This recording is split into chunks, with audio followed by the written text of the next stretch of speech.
Donc Isabelle Savon, on ne la présente plus.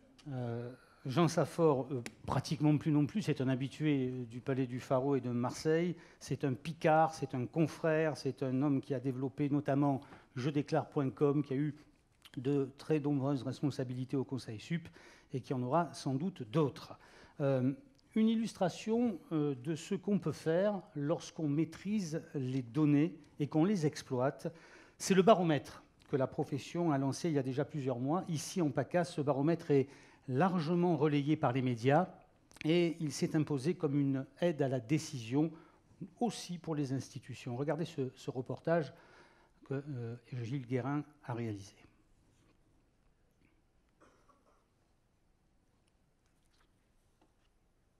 C'est un document qui fait référence. 3 pages d'informations sur l'état de l'économie en région, une photographie établie sur des données précises et sans cesse réactualisées.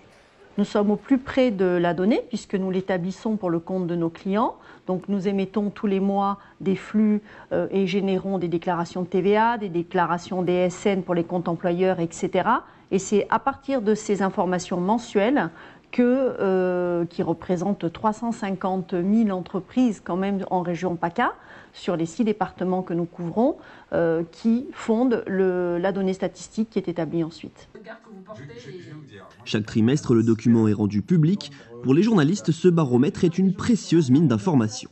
Ça nous permet d'avoir une vision générale de ce qui se passe sur notre territoire, puisque rappelons-le, c'est régional, donc on a les 6 départements qui sont concernés, on peut comparer les départements, ça c'est très intéressant pour nous, et puis surtout on a des chiffres clairs, vérifiés, on sait qu'on peut se baser sur ce qu'ils nous donnent, donc incontournable, en tout cas indispensable. Pour le monde économique, ce baromètre permet de mettre des chiffres sur des tendances. C'est une vraie photographie qui nous fait voir si on est en croissance, si on est en défaut, quelles sont les tendances par rapport aux différentes filières qu'on représente. Donc aujourd'hui, ce caractère exceptionnel, c'est essentiellement dans sa fabrication et puis après l'intérêt que nous, on peut y porter quand on va voir les pouvoirs publics pour leur dire voilà, on est en danger, il faut nous aider, où ça va mieux et dans telle filière, par contre, il faut peut-être un peu accélérer. Donc c'est un outil qui aujourd'hui nous est assez indispensable depuis qu'il a été créé. Des lecteurs presque unanimes, et puisqu'on les avait sous la main, on leur a demandé ce qui pouvait être amélioré. Peut-être y ajouter un tableau très clair, tout début, qui reprenne que les chiffres. C'est-à-dire après, en détail, on voit pourquoi et comment on a tel chiffre, mais après par secteur d'activité également, mais peut-être juste au début, un premier chiffre, et on voit tout de suite en baisse, en hausse, et comparativement au national. Par exemple, par filière, le nombre d'emplois, mais aussi le nombre d'emplois non pourvus. Ce qui manque aussi, c'est dans l'analyse un peu plus fine, on a dans les centres-villes des commerçants, voir un peu la tendance du centre-ville par rapport à la périphérie. Le prochain baromètre sera rendu public demain, ici même au Pharo, lors d'une conférence de presse. Lionel Canesi, ce baromètre a trouvé son public, comme on dit dans les grandes chaînes de télé quand on parle de spectacle. Oui, c'est un élément très important pour mettre l'expert comptable au cœur de l'économie. Moi, je me souviens quand j'ai commencé les conférences de presse au début de ma mandature, il y avait 4 journalistes, demain il y en a 70. Donc ça permet à la fois de montrer que nous sommes la vigie de l'économie de la région, et puis aussi de faire passer des messages sur plein de sujets, de prouver que nous sommes au cœur de l'économie et d'intervenir sur plein de sujets. Demain, j'interviendrai sur la réforme des retraites. Donc, vous pensez bien, vous le voyez dans la presse, ce que je pense de la réforme des retraites actuelle. Et puis, c'est notre rôle d'expert comptable, ne pas se focaliser que sur la réforme des retraites qui touche notre profession, mais qui touche la société. Nous sommes les représentants des chefs d'entreprise, nous sommes les représentants des TPE, PME, et nous devons faire valoir notre voix, et c'est très important, et c'est vrai que le baromètre aujourd'hui est ce point d'entrée dans notre écosystème, il est réclamé par l'ensemble des institutions, il faut qu'on continue à avancer et qu'on aille plus loin. Vous le devez au fait que vous avez des données qui sont tout à fait fiables, qui sont très nombreuses et que vous savez exploiter. Isabelle Savon, est-ce que la région Provence-Alpes-Côte d'Azur, Sud Provence-Alpes-Côte d'Azur, d'où Jésus, exploite aussi des données et considère qu'il s'agit là d'un véritable enjeu aussi? Bonjour, oui, évidemment, une photographie telle que peut le donner un baromètre est important pour notre collectivité, car si aujourd'hui on développe des outils à travers notamment le fonds d'investissement des entreprises régionales, à travers aussi les opérations d'intérêt régional pour les entreprises, c'est qu'on se fie sur des chiffres et qu'il faut qu'on voit l'évolution de ce que nous avons mis en place à donner des résultats. C'est comme ça qu'aujourd'hui, on sait que sur la région, on est à 20,8% de création d'entreprises, de nouvelles entreprises. Quant au national, ils sont à pratiquement 18%. Pour nous, c'est intéressant parce que ça nous permet vraiment d'avoir une vision sur notre économie locale, savoir si elle est en croissance ou pas, et d'adapter les schémas que nous avons mis en place, les outils que nous avons mis en place pour les entreprises. Avec un regard aussi sur la dynamique départementale au sein de la région, qui est aussi explorée à travers ce baromètre et qui vous permet d'avoir un regard exhaustif sur les endroits où la dynamique est forte et là où il faudrait peut-être accentuer les efforts. Évidemment, parce que notre région, c'est quand même 6 départements, c'est 450 000 entreprises, donc 95% des TPE-PME qui génèrent 75% des emplois. Donc il est important évidemment de vérifier localement, selon les départements, comment ça fonctionne. Mais nous avons quand même une vision régionale de notre politique économique, de développement économique. Donc c'est sur l'ensemble de notre territoire que nous travaillons. Jean Saffort, le thème c'est la maîtrise de la donnée. Alors vous êtes un convaincu, mais il va falloir transmettre cette conviction à celles et ceux qui sont en face de nous. En quoi une profession comme celle des experts comptables a un impérieux besoin de maîtriser la donnée? C'est pas seulement la profession qui a besoin de la maîtrise de la donnée, mais c'est tous nos clients, toutes les TPE, les PME, parce que nous sommes dans 70 à 80% des TPE et PME françaises.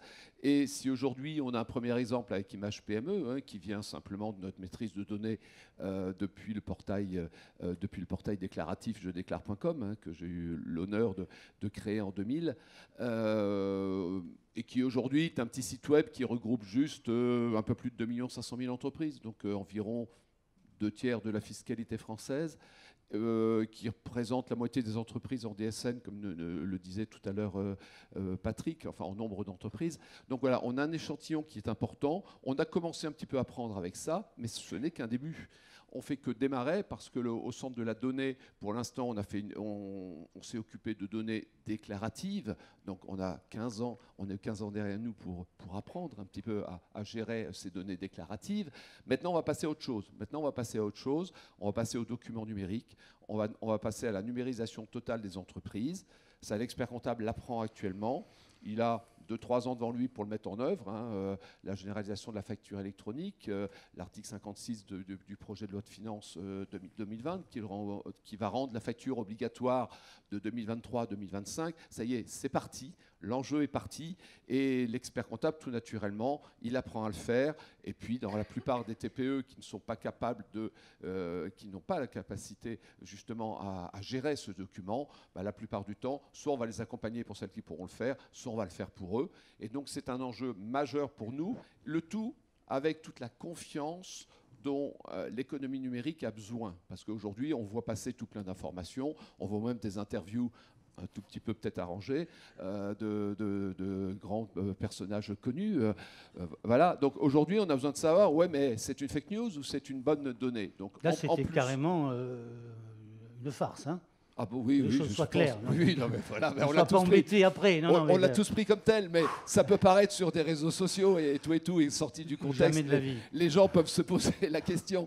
Et donc, il vous faut bien un professionnel pour vous dire, oui, attendez, bon, là, c'était assez simple et on peut comprendre la farce, c'est pas de souci. Mais dans toute la donnée qui transite, la vraie question, c'est bon, c'est pas bon.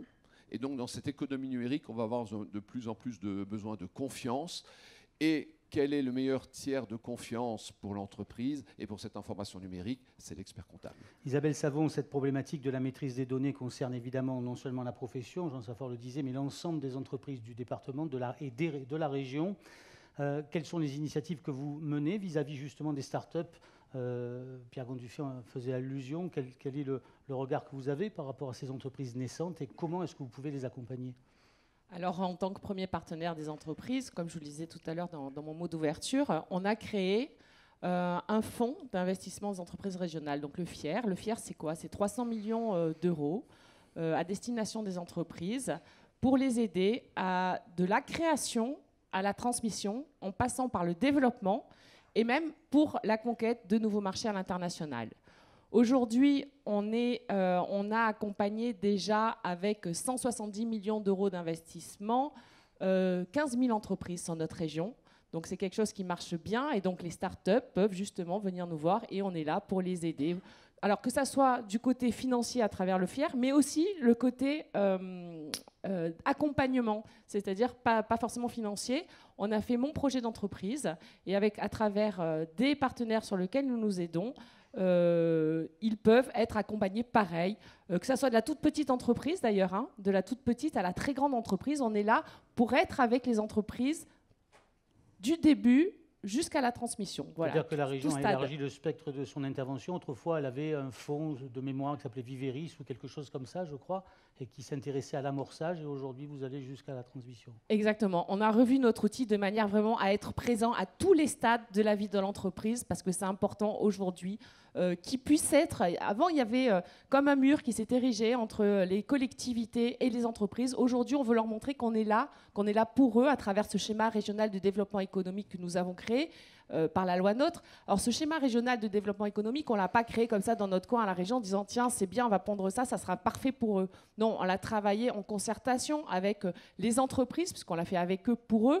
avec les chambres consulaires, avec les collectivités, et nous avons tous adapté ce schéma parce que collectivement, c'est que dans ce sens que nous arriverons à faire un travail qui sera positif sur notre territoire. Pierre Grand-Dufay, soyons fous, vous avez initié le débat, vous avez parlé d'intelligence artificielle. L'un des enjeux de la maîtrise des données, c'est évidemment l'intelligence artificielle.